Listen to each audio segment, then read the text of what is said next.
అందరికీ వందనములు. దేవుని వాక్యంలో మొదటి సమూయేలు గ్రంథము 7వ అధ్యాయం 12వ వచనంలో ఈ రీతిగా మనం చదువుకుంటాం. అప్పుడు సమూయేలు ఒక రాయిని తీసి మిస్పాకును షేనుకును మధ్య దానిని నిలిపి, ఇంతవరకు యెహోవా మనకు సహాయం చేసినని చెప్పి దానికి ఎబెనేజరు పేరు పెట్టారు. రెండవ పుస్తకంలో సహాయపు రాయి అనే మాట మనం ఈ వాక్యంలో సహాయం చేసే రాయి ఎవరు సహాయం చేసే రాయి? ప్రభుని యేసుక్రీస్తు ప్రభువుకి బండ అనే పేరు ఉంది. పాత నిబంధనలో దేవుని తండ్రి ఇశ్రాయేలులకు చనిపోయే సమయంలో నీళ్లు దొరకని స్థలంలో రాయిని మోసే కర్రతోటి కొట్టినప్పుడు నీళ్లు వచ్చినట్టుగా మనం చూస్తాము. ఆజ్ఞాపించినటువంటి రీతిలో ఆ నీళ్లు వచ్చినటువంటి విషయాన్ని మనం గమనిస్తాము. యేసు ప్రభు ఉపమానం చెప్తూ బండ మీద కట్టబడినటువంటి ఇల్లు అది కూలిపోదు, ఎన్ని ఆకుపోట్లు గాలి తుఫానులు వచ్చినా అది కూలిపోదు, స్థిరంగా ఉంటుంది అని తెలియజేశారు.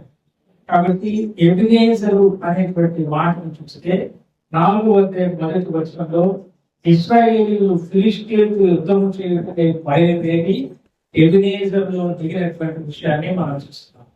దేవుని ప్రజలు లోకంలో ఉన్నటువంటి అపవాది శక్తులతోటి యుద్ధం చేయడానికి పనికి వచ్చేటువంటి స్థలం ఎబెనేజరు.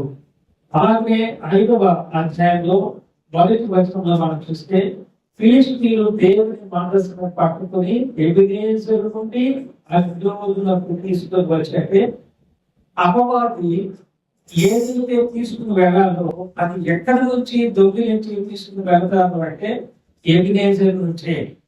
దేవుని పిల్లలకి ఆధారమైనటువంటి ఎబెనేజరు.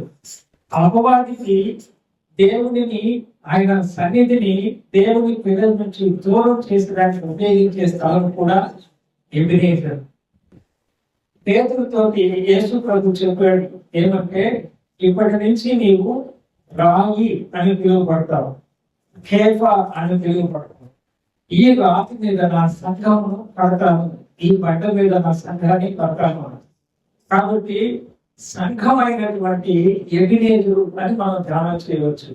దేవుని పిల్లలు అత్యున్నత స్థాయిలో ఎదగడానికి, పరిశుద్ధ జీవం కలిగిన దేవుని ఆరాధన చేయడానికి వసతి ఉండేటువంటిది ఆయన రక్తము పెట్టి కొనుక్కున్నటువంటి సంఘం లేక ఎబెనేజరు. దేవుని పిల్లలకు దగ్గరలో ఉన్న ఆయన సన్నిధిని దొంగిలించి మన మనసులను దోచుకొని అపవిత్రమైన స్థానాలకు తీసుకుని పోయేటువంటి అపవాది ఎక్కడ ఆయన ప్రారంభిస్తాడంటే దేవుని సంఘం అనేటువంటి రాయి మీద కట్టబడిన ఎబెనేజరు నుంచే తీసుకుని వెళ్ళేవాడుగా మనం చూస్తాం. కానీ ఎబెనేజరు నుంచి దేవుని మందసాన్ని తీసుకుని వెళ్ళారు, కానీ వాళ్ళకి నానా కష్టాలు వచ్చి తిరిగి ఆ సంఘానికి పంపించేంత వరకు వాళ్ళకి కీడు దోషము పోలేదు. కాబట్టి జయించినటువంటి వాళ్ళు ఎవరు అంటే ఎబెనేజర్లో స్థిరంగా ఉన్నటువంటి వాళ్ళు. ఈ సమయంలో మనం ధ్యానం చేస్తున్న మాట ఏంటంటే, ఇప్పటి వరకు ఇంతవరకు సహాయం చేసినటువంటి దేవుడు అనేటువంటి పాస్టర్స్ గడిచిపోయినటువంటి దినములన్నిటిలో కూడా దేవుడు సహాయం చేస్తూ వచ్చాడు. పాస్టర్స్ ప్రెజెంటర్స్ ఇంకను ఆయన సహాయం చేస్తూనే ఉన్నాడు. కారణము పాస్టర్స్ లో రాయే ఉంది, ప్రెజెంటర్స్ లో కూడా రాయే ఉంది. ఫ్యూచర్ టెన్స్ లో కూడా ఏముంది అంటే ఎబెనేజరే ఉంది, ఆ రాయే ఉంది. సమూయేలు ఆ రాతిని మాట్లాడు అంటే అది స్థిరపరచబడినటువంటి రాయిగా మనం చూస్తున్నాం. భవిష్యత్తు మనకు కనబడదు, కానీ నాటబడినటువంటి మొక్క వలె నాటబడిన రాయి అది స్థిరంగా ఏదైతే ఉందో ఆ స్థిరత్వాన్ని విశ్వాసంలో మనకు దేవుడు కాపాడుచు ఆ స్థిరమైన విశ్వాసాన్ని మనం కొనసాగించేటట్లు ఆయన రాయి వంటి తన యొక్క విశ్వాస స్థిరత్వాన్ని మన మనస్సులో, మన తలంపులలో, హృదయంలో ఉంచాడు. కాబట్టి మనము గట్టిగా నమ్ముతాము, చెప్పగలము. ఫ్యూచర్ అంతా దాన్ని బట్టి ఎబినేజరు దేవుడు నన్ను నడిపిస్తాడు అని మనం నమ్ముతున్నాము. కాబట్టి ఈ చిన్న సందేశంలో మనం ధ్యానం చేస్తున్నాము, పాత కాలంలో ఉన్నటువంటి దేవుని యొక్క కృప ఏదైతే ఉందో ఆ కృప మనల్ని ఇంతవరకు సహాయం చేస్తూ నడిపిస్తుంది. విస్మ అంటే దేవుడు ఒక ఎత్తైనటువంటి కవర్ మీద కూర్చొని ఆయనే వాచ్మెన్ పూర్తి చేస్తూ ఆ ప్రాంతం అంతటిని మన దేశమంతా సంచారం చేసేటువంటి ఆ సమదృష్టిని ఉంచి కనిపెడుతూ చూస్తూ ఉన్నటువంటి దేవుడుగా మనము భావాన్ని ధ్యానం చేయవచ్చు. కనుక దేవుని సన్నిధిలో ప్రారంభించినటువంటి ఆ మంచి పనిని ఆ స్థిరమైనటువంటి రాయిని పాకి పూర్తిగా సమయంలో పెట్టడంతో ఉద్దేశము ముందు కాపాడిన దేవుడు, ఇప్పుడు కాపాడుతున్న దేవుడు రానున్న తరములలో కూడా భవిష్యత్తులో కూడా మమ్మల్ని కాపాడుతాడు అనే ఒక స్థిరత్వానికి పూర్తిగా ఆ వాయుని జ్ఞాపకంగా అనిపిస్తుంది. మళ్ళీ మనం చెప్పుకుంటున్నాం, లోకంలో అపవాదికి పని లేదు. ఆయన రక్తం పెట్టి కొనుక్కున్నటువంటి సంఘానికి సాదృశ్యంగా ఎబినేజర్ ఉంది. ఆ ఎబినేజర్లో ఉన్న మందసాన్ని అపవాది దొంగిలించుకుని తీసుకుని వెళ్ళేవాడుగా మనం పాత నిబంధనలు ఎలాంటి చూసామో, క్రొత్త నిబంధన సంఘంలో యేసు ప్రభు శిలువ రక్తాన్ని ఆశ్రయించి రక్షించబడి పాపములను ఒప్పుకొని విడిచిపెట్టి పరిశుద్ధంగా జీవిస్తాము అనే స్థిరమైనటువంటి విశ్వాసం కలిగి ముందుకు కొనసాగుతూ ఉంటే మన హృదయంలో ఉన్నటువంటి విశ్వాసాన్ని అపవాది దొంగిలించే ప్రమాదం ఉంది. కాబట్టి మనము ఆ రాయి ఎలాగ సమయం మాట్లాడో అంటే మనము ఆ విశ్వాసాన్ని కాపాడుకునే విషయంలో మన బాధ్యత, దాన్ని స్థిరంగా నమ్మడం విషయంలో మన బాధ్యత. అలాగే భవిష్యత్తులో కూడా దేవుడు నన్ను, నా కుటుంబాన్ని, నేను వెళ్తున్నటువంటి స్థానిక సంఘాన్ని ఆయన కాపాడతాడు అనేటువంటి భరోసా కలిగిన మనసుతోటి మనము ముందుకు సాగేటువంటి వాళ్ళగా ఉండాలని ఈ లేఖనంలో చూస్తాం. అలాగా ఉంటున్నటువంటి దేవుని ప్రజల మనము 3వ కీర్తనలో 4-5 వచనాలు చదువుకున్నట్లయితే కృతజ్ఞత ఎలాగా దేవుని పట్ల కలిగి ఉండాలి అనేది మనం గమనిస్తాం. కృతజ్ఞతార్పణలు చెల్లించుతూ ఆయన రూపములలో ప్రవేశించి కీర్తనలు పాడుచు ఆయన ఆవరణలలో ప్రవేశించి ఆయనను స్తుతించుడి, ఆయన నామమును ఘనపరచుడి. యెహోవా దయాళుడు, ఆయన కృప నిత్యమును, ఆయన సత్యము తరతరములు. కాబట్టి మనకు, మన పిల్లల తరములకు ఎండ్లెస్ గా తరతరములు ఆ స్థిరమైనటువంటి దీవెన ఆశీర్వాదం మనకి ఎప్పుడు ఉంటుందంటే మనం ఆయనకి కృతజ్ఞతలు చెల్లించినప్పుడు. దేవుడిని కృతజ్ఞత చేయటము ఎంత మనసు నిండా మనకు ఉంటుందో దేవుని సన్నిధిలో మొరపెట్టడం కూడా అంతే పాలనలో మన హృదయంలో ఉండాలి. ఆ రెండు ఉన్నప్పుడే దేవుని దీవెనలు తరతరములతో ఉంటాయి. నేను ఆరాధన చేస్తున్నాను కదా, ఇంకా ప్రార్థన చేయాల్సిన పని ఏంటి అని అనుకోకూడదు. నేను ప్రార్థన చేస్తున్నాను కదా, ఆరాధన చేయాల్సిన పని ఉంది అని అనుకోకూడదు. ఆరాధనలో ఎంతో ప్రాముఖ్యంగా మనం గడుపుతామో మన జీవిత కాలం అంతా ఆ స్థిరమైనటువంటి విశ్వాసంలో కొనసాగడానికి దేవునితో ఎప్పటికప్పుడు దగ్గర సంబంధం కలిగి ప్రార్థన జీవితాన్ని కలిగి ఉండాలని ఇందులో మనం చూస్తాం. ఎఫెసీయులకు రాసిన పత్రికలో 3వ అధ్యాయము 20-21వ వచనంలో ఈ రీతిగా మనం చదువుకుంటాం. ఎఫెసీ పత్రిక 3వ అధ్యాయము 20-21వ వచనంలో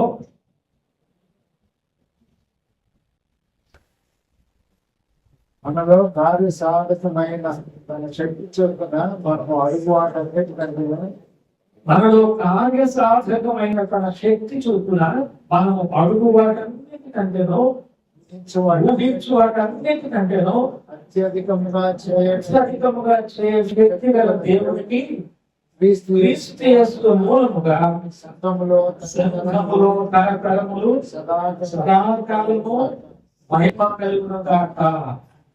సంఘం ఎవరిది? ఆయనది. స్థలం మంది కావచ్చు, కానీ సంఘం ఎవరిది? ఆయనది. స్థలము ఎవరైనా పేరు మీద ఉండవచ్చు, ఒక ఆర్గనైజేషన్ పేరు మీద ఉండవచ్చు, ఒక సంస్థ పేరు మీద ఉండవచ్చు, కానీ సజీవమైనటువంటి వాళ్ళ వల్ల సంతపడుతున్న దేవుని ప్రజలమైన మనం ఎవరు వారు అంటే ఆయన మనకు శిరస్సుగా ఉన్నాడు. కాబట్టి కార్యం చేసేది శరీరం కాదు, శరీరం కాదు, కార్యాన్ని ప్లాన్ చేసేది తల, శిరస్సు. యేసు ప్రభు తరతరములు సంఘంలో ఉంటూ సదాకాలం ఆ సంఘాన్ని ఇచ్చేటువంటి వాడు అని ఈ వాక్యంలో మనం గమనిస్తున్నాం. కొలస్సీయులకు రాసిన పత్రిక 1వ అధ్యాయము 17-18 వచనాలను చూద్దాం. కొలస్సీ పత్రిక 1వ అధ్యాయము 17-18 వచనాలు. అన్నిటికంటే ముందుగా ఉన్నవాడు, ఆయన అన్నిటికంటే ముందుగా ఉన్నవాడు, ఆయనే సమస్తమునకు ఆధారభూతుడు, సంఘము అను శరీరం, సంఘము అను శరీరమునకు ఆయనే శిరస్సు, అన్నిటిలో ప్రాముఖ్యం, ఆయనకు అన్నిటిలో ప్రాముఖ్యము కలుగు నిమిత్తము ఆయన ఆది అయ్యింది, ఆయన ఆది అయింది, లేచుటలో, మృతులలో నుండి లేచుటలో ఆది సంభూతుడాయను. ఒక మాటలో ఇక్కడ మనం చెప్పాలంటే సంఘములో కార్య సాధకం చేసే శక్తి ఎవరు అది మన మనసులో నాటుకోవాలి. మన దగ్గర ఉన్నటువంటి బ్యాలెన్స్ కాదు, మన శరీరంలో ఉన్నటువంటి ఆరోగ్యం కాదు, మనకున్నటువంటి మంది మార్గం కాదు, మనకున్నటువంటి వసతులు వనరులు కాదు. కార్య సాధక శక్తి ఎక్కడుంది? దేవునిలో ఉంది. ఆయన తన కార్య సాధక శక్తితోటి ఆయన మృతులలో నుంచి లేచిన ఆది సంభూతుడిగా ఉంటూ, అంటే పాత క్రొత్త బంధంలో చనిపోయిన వాడిని లేపినా మళ్ళీ అదే దేహంలో లేచారు, మళ్ళీ చనిపోయారు. కానీ యేసు ప్రభు ఒక్కడే చనిపోయి తిరిగి లేచిన తర్వాత మహిమగల దేహాన్ని కలిగినటువంటి వాడుగా ఆయన ఉన్నాడు. మనకు కూడా ఆయన కృపను అనుగ్రహించేవాడుగా ఉన్నాడు భవిష్యత్తులో. కాబట్టి కార్య సాధకం చేస్తున్నటువంటి ఆయనకి ఏం కలగాలి? సంఘంలో అన్నింటికంటే ప్రాముఖ్యత కలగాలి. అది మన మనసులో రాసుకొని పోవాలి. ఎవరో అప్పటికప్పుడు వచ్చారు, ఎవరో వాళ్ళని మనం గౌరవించాలి, ఏదో జరుగుతూ ఉంది, ఏదో వాళ్ళకి ఇలాంటి మంచి మాట చెప్పకపోతే కాదు.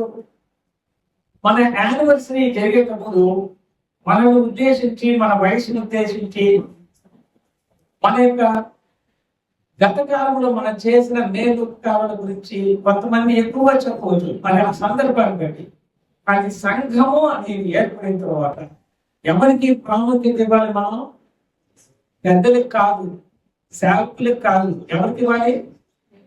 దేవునికి ఇవ్వాలి. అది నేర్పించాలి పెద్దలుగా, సేవకులు. ఈ భాగంలో మనం చూస్తున్నాము. అన్నింటిలో ఎవరికి ప్రాముఖ్యత?